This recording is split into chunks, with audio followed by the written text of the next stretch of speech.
What's up, senior literature, those of you that remain?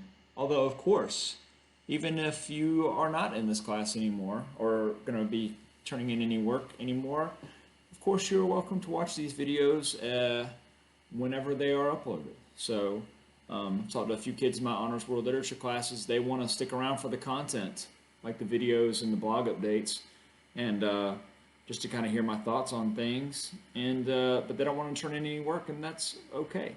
So, anyway, hope you guys are sticking it out. And I know some of you guys, you need to turn in some work. Want to get that grade up, want to get that GPA up, and so that's why you're here.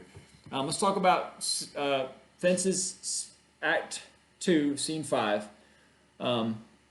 We jump forward here at the end of Scene 4. We're going to jump forward not 2 months, not 6 months, but 7 years. 7 years forward. We're lurching here.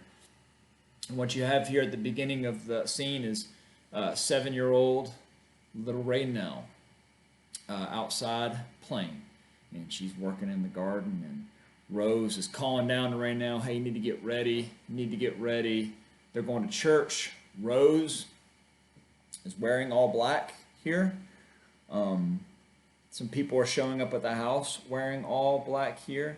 This is an interesting scene because I think that we were supposed to think, this is just my take from teaching this a couple of times and seeing the movie and the play, but I think we are supposed to think that Troy dies at the end of Scene 4. Because he's kind of stumbling, he's drunk, he's talking about Mr. Death, he just had a huge blowout with Corey. Turns out that Troy stuck around for another 7 years. Now, here in Scene 5, Troy has died.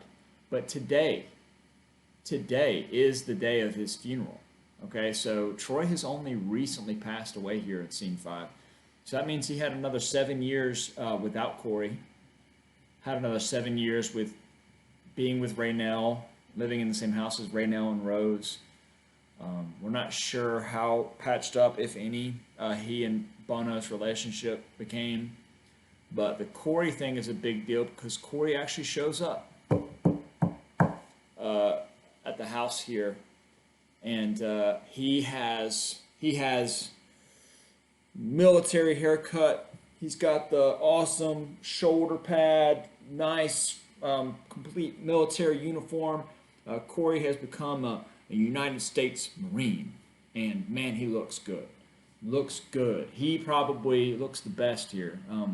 Lyons is there as well, wearing a nice black suit, as is Bono. Lyons never could get right. You got to take the crookeds with the straights. It's one of Troy's old sayings. Lyons is actually out on visitation for this funeral, but he has to go back to jail. Lyons has been locked up after the funeral is over with. Sounds like it's pretty low-key, low security, but still. Lyons is in jail here, although he is able to get out, and it's in the funeral.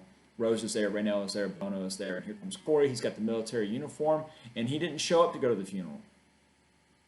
He showed up because he wanted to tell his mother to her face, I'm not going to my father's funeral. I'm not going to Troy's funeral, Corey says.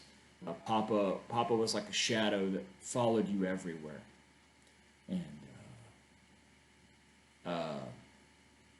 Rose takes this news poorly.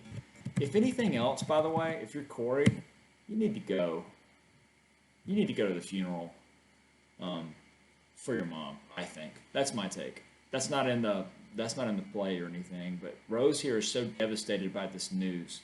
She's not going to allow it, first of all. And Corey says, I have to stand up to him once.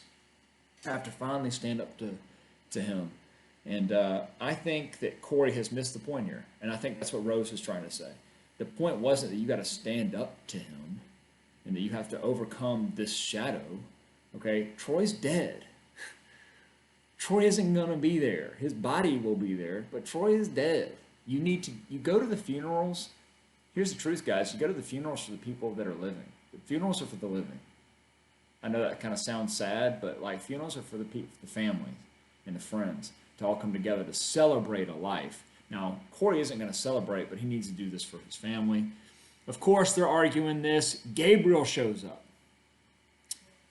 We're not sure if he was released from the mental hospital. We're not sure if he escaped from the mental hospital, but he is there, and he's got his trumpet, and he's going to tell St. Peter to open up the gates of heaven.